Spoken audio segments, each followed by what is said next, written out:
Okay, so I've had a chance to look at your MRI, and what it shows is what's called a heterogeneously enhancing mass within the splenium of the corpus callosum.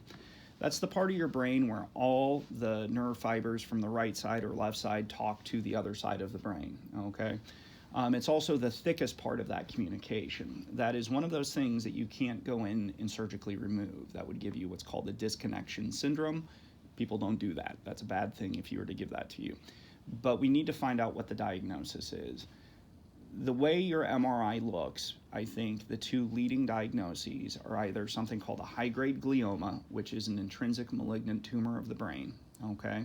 In other words, it arises from the cell line of the brain tissue, not a metastasis from somewhere else in the body.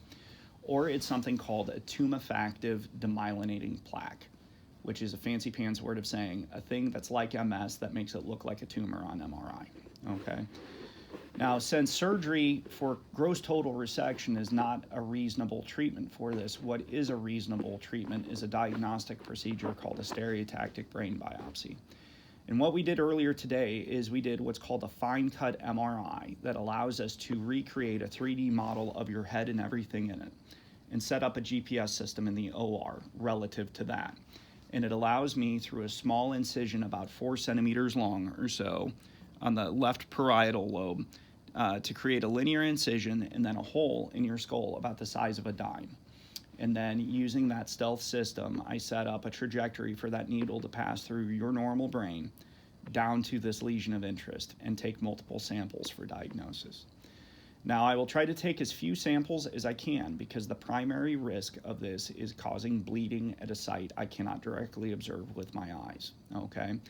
I am able to kind of indirectly see if I'm creating a problem by just looking at the syringe as I aspirate tissue, but it's not 100%. There's less than 1% chance of a clinically significant hemorrhage related to this type of procedure.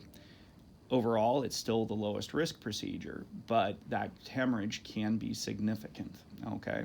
The only time I've ever heard anyone with this biopsy was back in residency, and it was a left thalamic glioblastoma. And oddly enough, my faculty said that's also the only time I've ever heard someone is a left thalamic glioblastoma.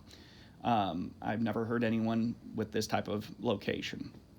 But nonetheless, we would CAT scan you in the recovery room to make sure that there's no bleeding there. If there is bleeding, then I will watch you in the ICU.